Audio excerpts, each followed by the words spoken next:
Dreamtigers by Jorge Luis Borges, 1960. Preface by Victor Lange, 1970. Those who like to think of contemporary literature as being primarily concerned with elucidating our social and political alternatives, or, on the other hand, as exercises in aesthetic detachment, have found in Borges's work too little commitment to the concrete issues of today, and too great a fascination with metaphysics and the metaphorical magic of language.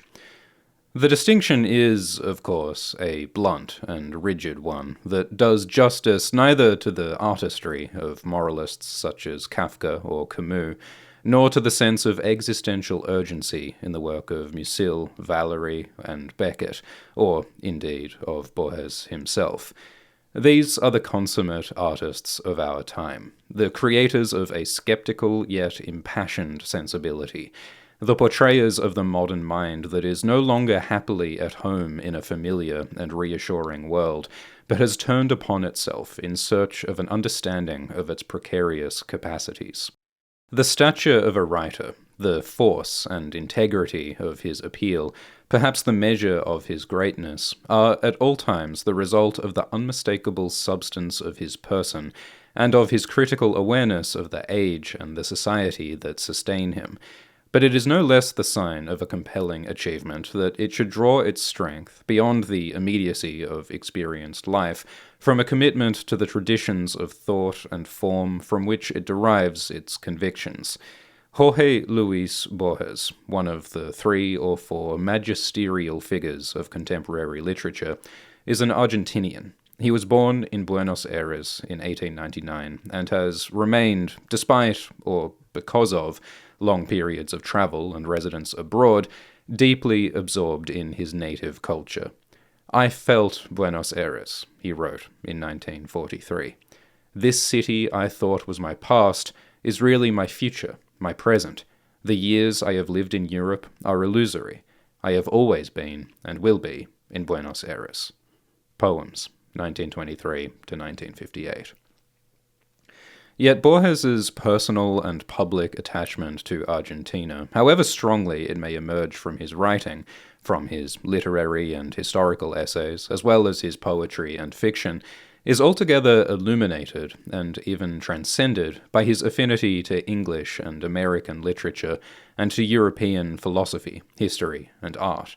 From his early poetry to those sparse but fascinating collections of tales and reflections, Borges has been preoccupied with the place, in a universe whose features are elusive, of the human being anguished by the corroding experience of time, and forever attempting to determine the character of a world in which actuality and appearance cannot be distinguished. Like that of other exemplary writers of our time, Borges's work turns upon an almost obsessive curiosity as to the character and scope of our perception and knowledge. To know the world is, for Borges, beyond all sensuous experience. To contemplate the countless theories of knowledge offered by philosophers and poets, the projections and fictions of the inexhaustible human imagination. Reality, whether actual or historical or speculative, offers him the materials from which, throughout its history, the mind has constructed those systems of judgment and faith, and those dreams and aspirations which, once invented, remain the irrefutable hypotheses of being. The presence of these fictions offers us the only evidence of world, the only substance of truth with which we can and should be concerned. Life, and its mirror image in the imagination, are indistinguishable. Object and subject are one. Reality and dream flow one into the other. So involuted and self-destructive a perspective might well seem the melancholy conclusion of a sentimental mind, but Borges's work elaborates with relentless precision and unflinching lucidity the compulsions of intellect and moral intelligence with which we must confront and describe, in a basely romantic age, a universe that cannot be reduced to human dimensions, and that must be endured in its absurd irrationality.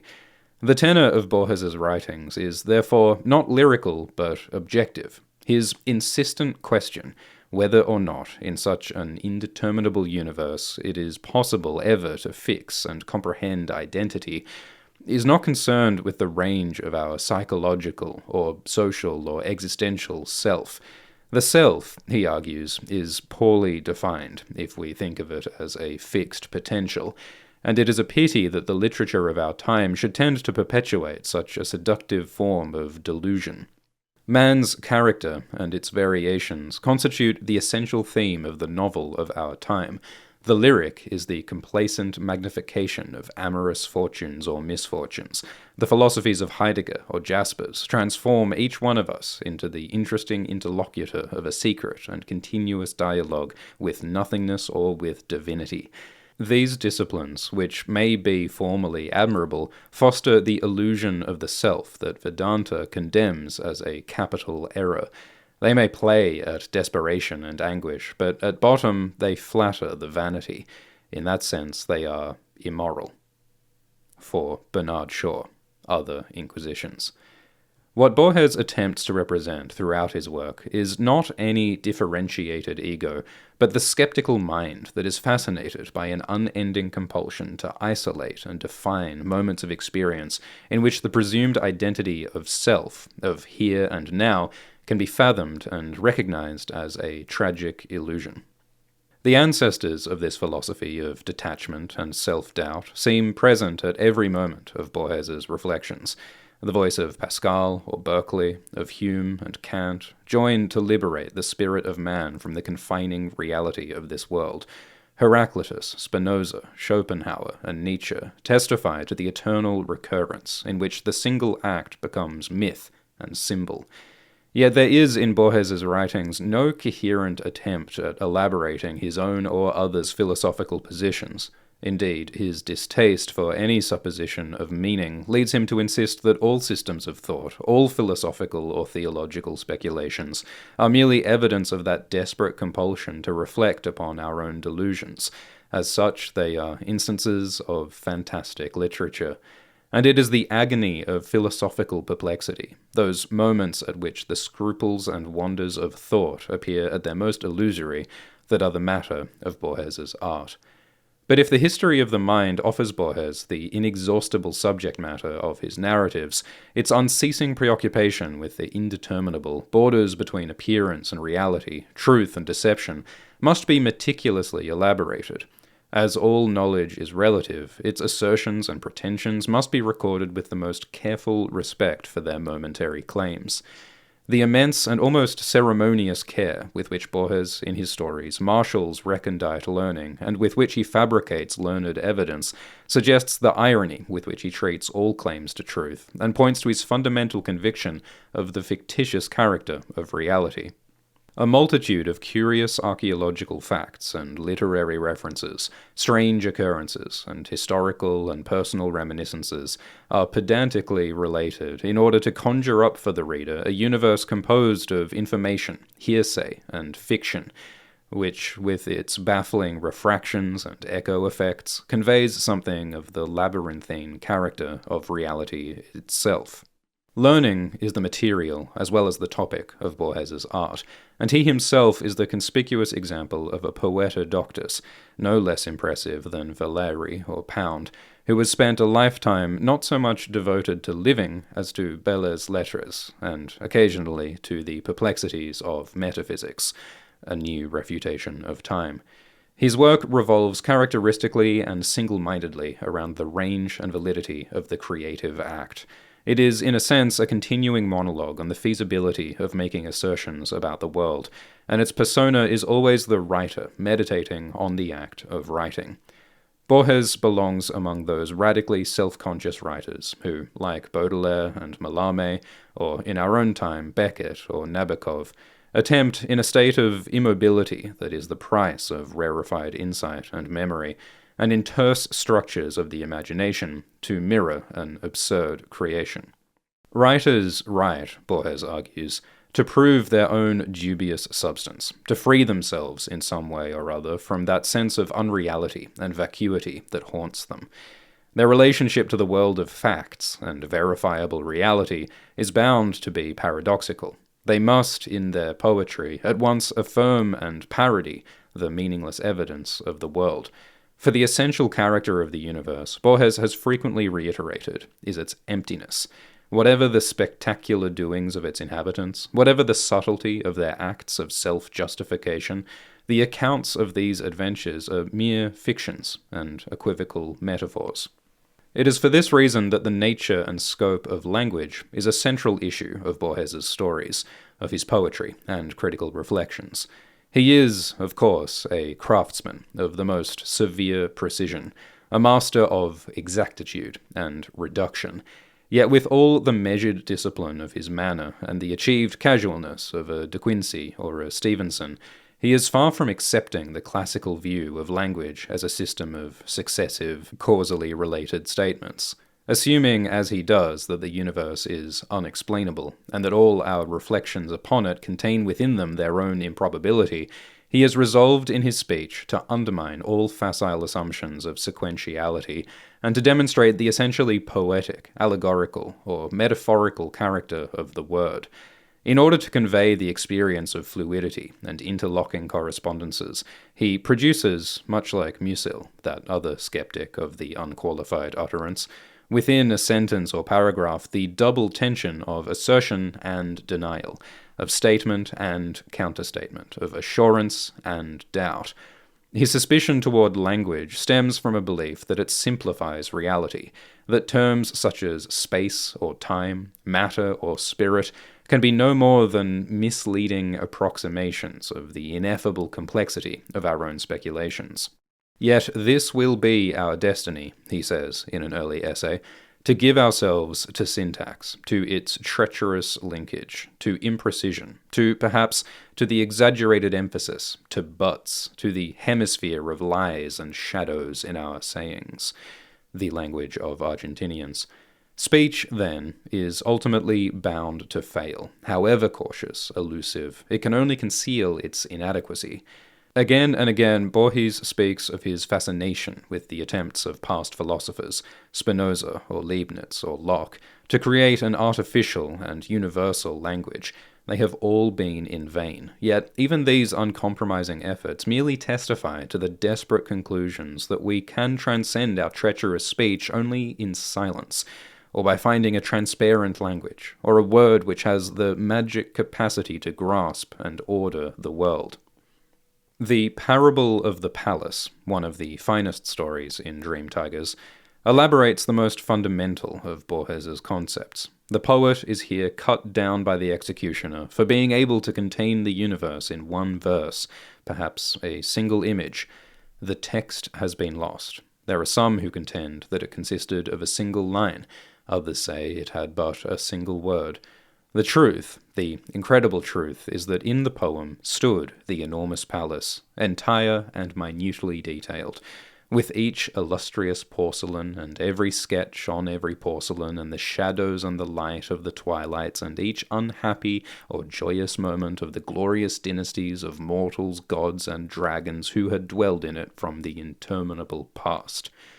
The emperor orders the poet's execution. You have robbed me of my palace. The poet's work was the great fall. For a moment he had assumed the role of God and usurped his creation. But by his legendary act he had also created an inextinguishable desire in his descendants, who still seek, nor will they find, the one word that contains the universe. This Kafka-like theme is varied in the poem The Moon, in which a man conceived the unconscionable plan of making an abridgment of the universe in a single book.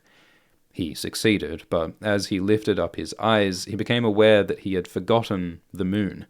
In transmuting life into words, this is to say, the essence is always lost.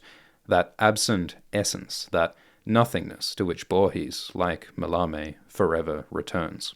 The universe conceived as the god's script, and nature as the puzzling system of hieroglyphic approximations of an absolute mind, is a topos which Borges derives from the Romantics. What type of sentence, I asked myself, will an absolute mind construct? I considered that even in the human languages there is no proposition that does not imply the entire universe. To say the tiger is to say the tigers that begot it, the deer and turtles devoured by it, the grass on which the deer fed, the earth that was mother to the grass, the heaven that gave birth to the earth. I considered that in the language of a god, every word would enunciate that infinite concatenation of facts, and not in an implicit but in an explicit manner, and not progressively but instantaneously. In time, the notion of a divine sentence seemed puerile or blasphemous.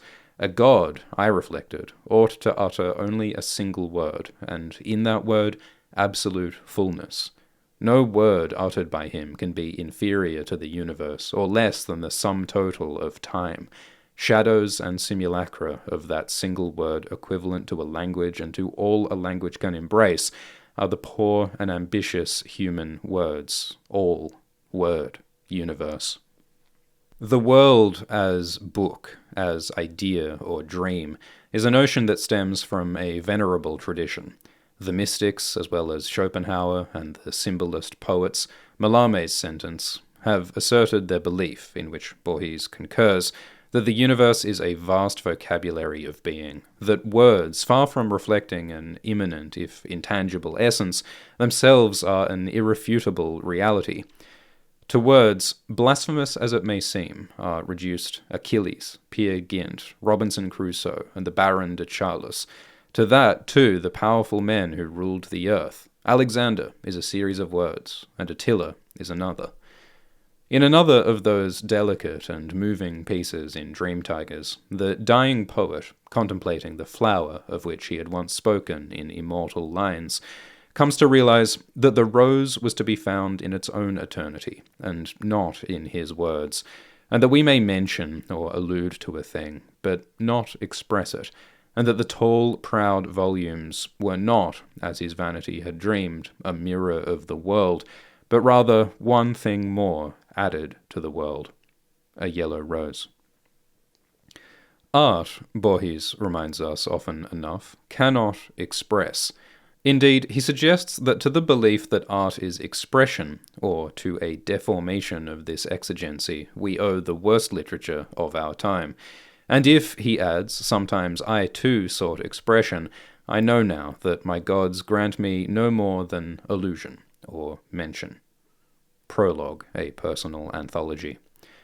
Literature, then, that metaphor of the universe, offers us projects of the mind in which space and time can be shown in their ultimate irrelevance. It is the poet's chance to fill this immense void of the universe with elaborately constructed fictions that offer subtle but compelling demonstrations of the delusion that determines our thinking. The creation of quasi-logical prepositions, and the rendering of incidents and figures that are minutely documented and reassuringly detailed, is the chief purpose of Borges's narrative technique. Yet, the fantastic structures of Borges's stories, conjured as though by magic or sleight of hand, are the product of acts of calculated deception. What is in one breath stated as corroborated fact is at the same time obscured and blurred by doubts, denials, and open questions. The image of the labyrinth, the discontinuous pseudo-plot of the dream, and the device and metaphor of the mirror are the appropriate structural and thematic signatures of Borges's work. They are the aesthetic signals by which the presumption of order and logic is not so much created as denied. They create, at the same time, that illusion of artificial spaces, within which each narrated object and each reported statement serves only as an instrument of refraction, whose place and identity cannot be specified. The countless mirrors in Borges's stories do not clarify, but confuse. They produce in the reader a feeling of vertigo, and as they demonstrate by their infinite repetitions, a sense of non-reality and non-identity, they take on an altogether terrifying and ominous character. As a child, he reports in The Draped Mirrors, he felt before large mirrors that horror of a spectral duplication or multiplication of reality, and still more specifically, the poem Mirrors speaks of the shock that these impenetrable crystals produced in him. I ask myself what whim of fate made me so fearful of a glancing mirror. mirrors in metal, and that masked mirror of mahogany that, in its mist of the red twilight hazes, the face that is gazed on as it gazes. I see them as infinite, elemental, executors of an ancient pact, to multiply the world like the act of begetting, sleepless, bringing doom. They prolong this hollow, unstable world in their dizzying spider's web. In the hallway of the Library of Babel, another of Borges's many-faceted image complexes suggesting infinite multiplicity, there is a mirror which faithfully duplicates all appearances. Men usually infer from this mirror that the library is not infinite. If it really were, why this illusory duplication? I prefer to dream that its polished surfaces represent and promise the infinite. The space in which this impalpable play of mirror images produces its unending repetition of treacherous appearances is a labyrinth, which, like the ever-receding perspective of the law courts in Kafka's Trial, permits no orientation or escape. The terraces of the palace of the Yellow Emperor, in Parable of the Palace, descend like the steps of an almost measureless amphitheatre, to a paradise or garden whose metal mirrors and intricate juniper hedges already prefigured the labyrinth. Houses, galleries, winding staircases, or interminable streets offer an intricate architecture of phantasmagoric hallucinations and insistent metaphors of chaos and infinity. If mirrors and labyrinths dissolve the presumption of spatial order, it is in the boundless and fluctuating universe of the dream that the intersecting of reality and appearance is most strikingly represented in Borges's fiction. The world as dream, the real and the dreamed as one, reality as a configuration of dreams. These are ideas that recur throughout Borges's work and are made concrete in his plots and images. Reality dissolves in appearances, and these in turn may be no more than fanciful pretensions of the imagination. In that superb parable, Everything and Nothing, the world is seen as the divine dream, containing figures and constellations that can at best be aware of their own fictitious role in the universe. What we take as reality is merely one of the projections of this universal dream, and that no-man's land of experience where memory and speculation, individual encounters and collective myths meet, affords us an inkling of the infinity of time and space. Time and space are the crutches of a self-deceived mind, concepts that must be seen in their irrelevance, however haunting our dependence upon them, if we are not to remain entrapped in the fallacy of self and identity. But, not unlike God, the poet is the creator of hallucinatory dreams, uncertain and in deluded search of the moment in which a man once and for all knows who he is. Yet, if there can be no forever, we are ineluctably embedded in time. Time is the substance of which I am made. Time is a river which sweeps me along, but I am the river. It is a tiger which mangles me, but I am the tiger. It is a fire which consumes me, but I am the fire. The world, unfortunately, is real.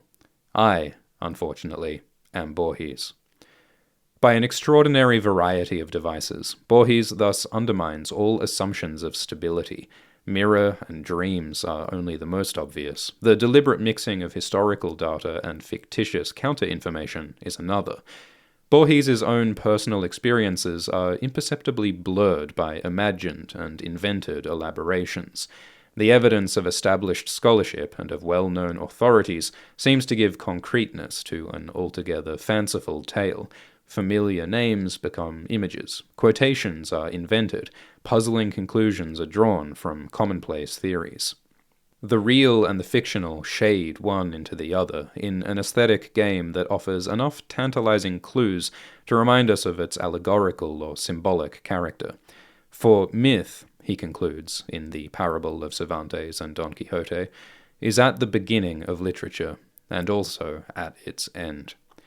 Borges's narratives, then, are thought games about an infinite and always delusive universe, fictions in which arguments, subtle changes in pace, color, and perspective disintegrate the objective world. Unreality, indeed, is the condition of art, and art, we are reminded, offers us the only means by which the all-consuming search for identity can be represented, and by which, at the same time, it can be discredited as a circular delirium, an existential delusion. In Everything and Nothing, Borges reflects on the fate of the arch-poet. There was no one in him behind his face and his words. There was nothing but a little chill, a dream not dreamed by anyone. He is haunted by the habit of pretending that he was someone, so it would not be discovered that he was no one. He is overcome by a sense of unreality at being all his imagined figures, and turns away from poetry altogether. But as he faced God, and now demanded to be himself, the voice in the whirlwind replied, "Neither am I oneself. I dreamed the world as you dreamed your work, my Shakespeare, and among the shapes of my dream are you, who, like me, are many persons, and none." It would be a mistake to think of Borges's work as being preoccupied with an effort, so common to much contemporary literature, at exploring and defining the individual self and its capacities for coping with a given private and social setting. If Borges represents the complexities and paradoxes of self, he does so with a mixture of melancholy and intellectual assurance. Borges and I represents the classic formulation of his conviction that the self is multifarious, that its countless reflections and projections give it reality as well as iridescence. Borges's self confronts his mirror image, and little by little the living Borges yields to the other I, well aware of his perverse habit of falsifying and exaggerating. I live, and I allow myself to live, so that Borges may contrive his literature, and that literature justifies my existence. I do not mind confessing that he has managed to write some worthwhile pages, but those pages cannot save me, perhaps because the good part no longer belongs to anyone, not even to the other one, but rather to the Spanish language or to tradition. Rimbaud's dissociation of the self and the counter-voice, or Musil's figure in his Man ohne Eigenschaften, the man without qualities, of a mind constantly specifying its own indeterminacy, are echoed and paraphrased throughout Borges's work. He is the creator of fictions that momentarily fill the universal void, a poet who is a calculating hallucinator, and who, like God, gives shape to his reflections upon an immeasurable void. God himself, as we learn from Paradiso 31:108, is broken and scattered abroad, a lost face that has produced a faceless humanity. Perhaps a feature of the crucified face lurks in every mirror. Perhaps the face died, was erased, so that God may be all of us. Who knows but that tonight we may see it in the labyrinth of dreams, and tomorrow not know we saw it.